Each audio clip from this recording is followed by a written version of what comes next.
Mars media நேயர்களுக்கும் அன்பர்களுக்கும் இந்த நாள் இனிய நாளாக அமைய எல்லாம் வல்ல இறைவனை பிரார்த்திக்கின்றோம். இந்த சேனல் உங்களுக்கு பிடிச்சிருந்தா மறக்காம சப்ஸ்கிரைப் பண்ணுங்க, ஷேர் பண்ணுங்க, லைக் பண்ணுங்க, கமெண்ட் பண்ணுங்க. எனதருமை மகர ராசி நேயர்களே, இந்த பதிவுல நம்ம என்ன பார்க்க போறோம் அப்படின்னா 2024 ஆண்டு ஜூலை மாத ராசி பலன். இந்த ஜூலை மாசத்துல எந்தெந்த கிரகங்கள் அற்புதமா நன்மை செய்ய போறது, எந்தெந்த கிரகங்கள் மூலமா நீங்க கவனமா இருக்கணும், பரிகாரமா என்ன பண்ணினா ரொம்ப விசேஷம். இப்போ ஜூன் மாசம் முடிஞ்சிருது. ஜூன் மாசத்துல ஏதோ நன்மைகள் கிடைச்சது கிடைக்கல அப்படிங்கிற மாதிரி ஒரு சிச்சுவேஷன். இப்ப ஜூலை மாசமாவது எப்படி இருக்கு அப்படிங்கிறத பத்தி நம்ம இப்ப பார்ப்போம். உங்களோட ராசிநாதனும் தனவாக்கு குடும்பஸ்தானாதிபதியுமான சனீஸ்வர பகவான் தனவாக்கு குடும்பஸ்தானமாகி 2ஆம் இடத்துல பத்திரகதியில இருக்கார். இந்த நேரத்தில் உங்களுக்கு தனவரவு அப்படிங்கும் போது கொஞ்சம் அப்படி இப்படிதான் இருக்கும். எப்படின்னா எதிர்பார்க்கிற அளவுக்கு இருக்காது, ஆனா ஓரளவுக்கு உங்களுக்கு வரும். வாக்குஸ்தானம் அப்படிங்கிறதுனால நீங்க பேசுற விஷயங்கள் ஓரளவுக்கு நல்லபடியா இருக்கணும். அதே மாதிரி யாருக்காவது ஜாமீன் கையெழுத்து போடணும் அப்படின்னா அதெல்லாம் நீங்க கொஞ்சம் அவாய்ட் பண்றது ரொம்ப நல்லது. உங்களால என்ன முடிஞ்சதோ அந்த உதவியை பண்ணுங்க. ஜாமீன் கையெழுத்துலாம் போட்டா வம்பு வழக்குல ஒரு மாட்டிக்கிற மாதிரி இருக்குங்கிறதுனால அதெல்லாம் செய்ய வேண்டாம். குடும்ப உறுப்பினர்களை கொஞ்சம் அனுசரிச்சு போறது ரொம்ப நல்லதுங்க. அடுத்தபடியா 3-12 கூடிய அதிபதி குரு பகவான். இந்த குரு பகவான் உங்களுக்கு தைரியஸ்தானாதிபதி, வீரியஸ்தானாதிபதி, அதே சமயம் விரையாதிபதி. குரு பகவான் அப்படிங்கிறதுனால உங்களுக்கு தனவரவு வந்துட்டே இருக்கும், செலவுகளும் ஒரு பக்கம் இருந்துட்டே இருக்கும், ஆனாலும் சொத்து சுகம் இருக்கு. இந்த குரு பகவான் பஞ்சமஸ்தானமாகி 5ஆம் இடத்துல இருக்கார். அற்புதமான ஒரு பலன். பலன்கிறத விட பலம் அது வேற. குழந்தைகளின் மூலம் உங்களுக்கு சந்தோஷம் அதிகமாக இருக்கும். இந்த குழந்தைகளோட கல்யாணம் இதெல்லாம் இருந்ததுன்னா அற்புதமாக நிறைவேறும். சரி, கல்யாணமான குழந்தைகளுக்கு ஒரு குழந்தை பாக்கியம் கிடைக்கணுமா, ரொம்ப நாள் ஆச்சு கல்யாணம் ஆகி குழந்தை பாக்கியம் இல்லை, கண்டிப்பாக இப்போ குழந்தை பாக்கியம் கிடைக்கிறதுக்கு வாய்ப்புகள் இருக்கு. இந்த குருவோட பார்வைங்கும் போது உங்களோட பாக்கியஸ்தானமாகி 9ஆம் இடத்துல விழுறதுனால பாக்கியங்களை அனுபவிக்கக்கூடிய ஒரு பாக்கியங்கள் உங்களுக்கு இப்போ கிடைக்கும். அதே மாதிரி தந்தையார் வழி உறவினர்கள் ஆதரவா இருப்பார். 7ஆம் பார்வை 11ஆம் இடத்துல லாபஸ்தானத்துல விழுறதுனால லாபங்கள் ஓரளவுக்கு வந்துகிட்டே இருக்கும். தொழில் வியாபாரம் உத்தியோகத்துல நீங்க உயர்வுகள் இதெல்லாம் உங்களுக்கு ஆட்டோமேட்டிக்கா வந்துட்டு இருக்கும். அடுத்தபடியா 9ஆம் பார்வை உங்க ஜென்மராசியை பார்க்கறது ரொம்ப விசேஷம். அதனாலே உடல் ஆரோக்கியம் சிறப்பாக இருக்கும். சின்ன சின்ன பிரச்சனைகள் இருந்தாலும் பெரிய அளவில் பாதிப்புகள் இராது.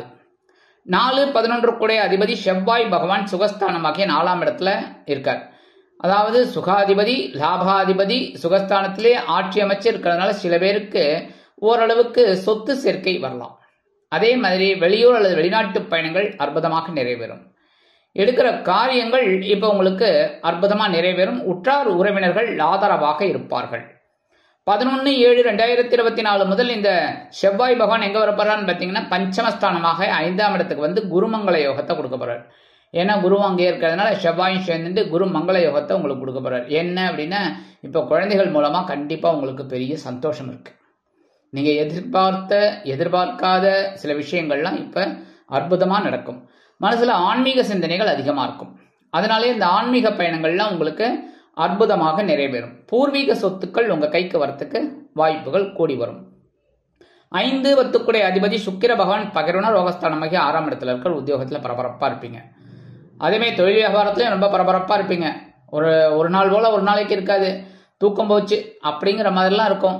ஆனா அதை மீறி நீங்க சில நேரங்கள்ல ஒர்க் பண்ணிட்டு இருப்பீங்க. உடல் ஆரோக்கியம் ஓரளவுக்கு பரவாயில்லை அப்படின்னாலும் கவனிச்சுக்கிறது நல்லதுங்க.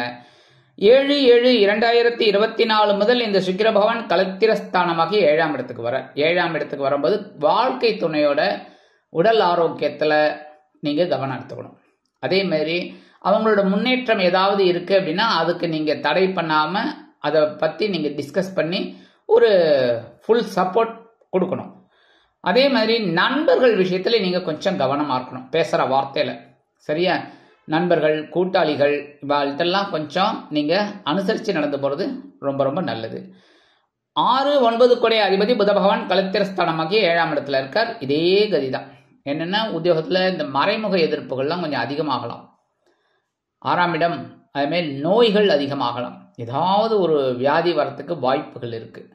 எல்லா விஷயத்திலுமே நீங்க கொஞ்சம் கவனமா இருக்கணும்.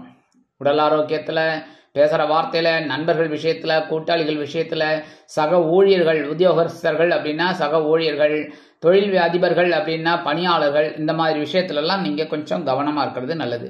இந்த குழந்தைகள், படிக்கிற குழந்தைகள்லாம் கொஞ்சம் கூர்ந்து படிக்கிறது ரொம்ப நல்லது, கவனமா படிக்கணும். 20/7/2024 முதல் இந்த புத பகவான் வக்ரகதி அடைகிறார். வக்ரகதி அடையும் போது ஓரளவுக்கு உங்களுக்கு சில நன்மைகள் உண்டாகும். அப்படின்னாலும் எல்லா விஷயத்திலையும் அப்படியே ரொம்ப சென்சிட்டிவா இருந்தீங்கன்னா ரொம்ப விசேஷம். அடுத்தபடியா அஷ்டமாதிபதி சூரிய பகவான் பகைருண ரோகஸ்தானமாக 6ஆம் இடத்துல இருக்கார். விசேஷம். ஏன்னா சூரியன் 6ஆம் இடத்துல இருக்கிறது ரொம்ப விசேஷம். இந்த நேரத்துல உத்தியோகத்துல என்ன பிரச்சனைகள் வந்தாலும் சமாளிப்பீங்க. மேக்சிமம் பிரச்சனைகள் வராது. ஏன்னா நீங்க எல்லா வேலைகளையும் கரெக்டா செய்யறவங்க, அதனால பிரச்சனைகள்லாம் வராது. ஆனாலும் அது வந்தா கூட சமாளிக்கிற ஒரு பக்குவம், ஒரு தைரியம் உங்களுக்கு கண்டிப்பா இருக்கும். அதே மாதிரி உடல் ஆரோக்கியம், அடுத்தபடியா வியாதியும் சுஸ்தமாகும், அதாவது குணமடையும். ஒன்றும் பெரிய அளவில் பாதிப்புகள் இராது.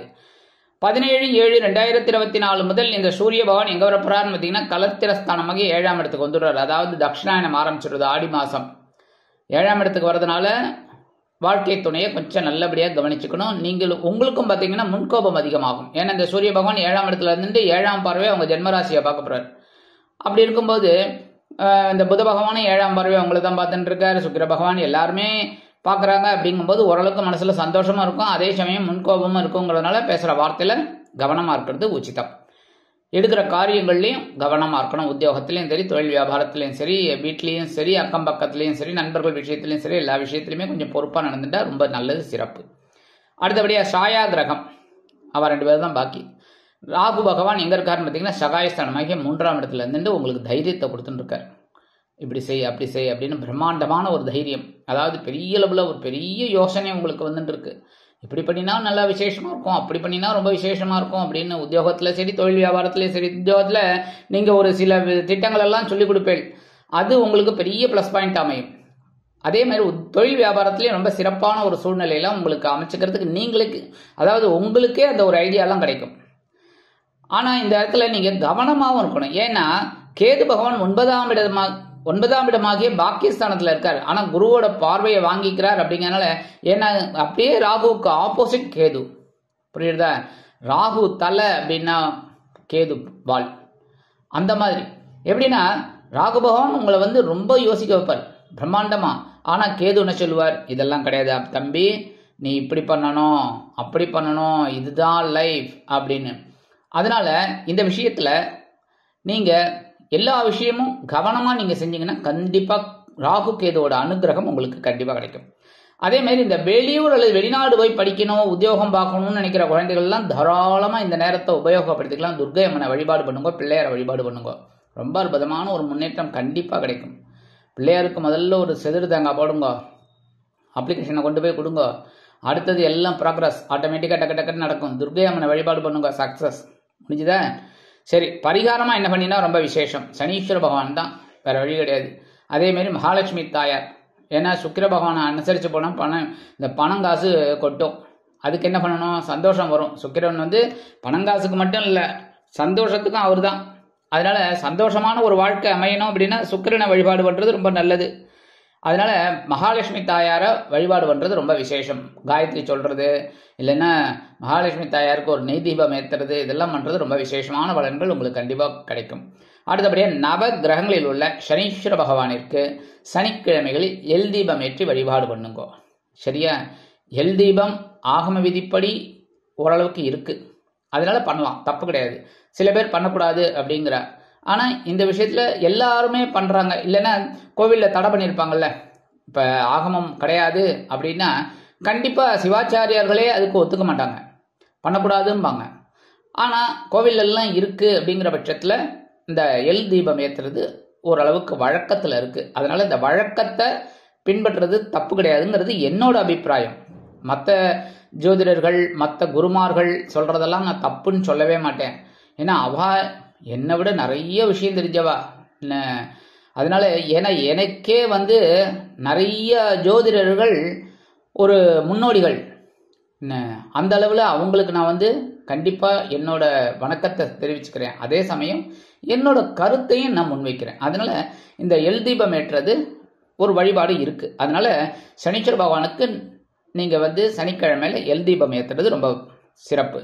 இந்த மாதிரி சனீஸ்வர பகவானுக்கு மகாலட்சுமி தாயாரை வழிபாடு பண்ணுறது, இந்த மாதிரி சின்ன சின்ன பரிகாரங்களின் மூலம் 2024ஆம் ஆண்டு ஜூலை மாதம் ஒரு அற்புதமான ஏற்றம் தரும், மாற்றம் தரும், இனிமைகளை அள்ளித்தரும் மாதமாக அமையும் என்று கூறி விடைபெறுகிறேன். நன்றி, வணக்கம். மீண்டும் ஒரு அருமையான பதிவில் நான் உங்களை மனமகிழ்ச்சியோடு சந்திக்கிறேன். வாழ்த்துக்கள். வாழ்க வளமுடன். இந்த சேனல் உங்களுக்கு பிடிச்சிருந்தா மறக்காம சப்ஸ்கிரைப் பண்ணுங்க, லைக் பண்ணுங்க, ஷேர் பண்ணுங்க.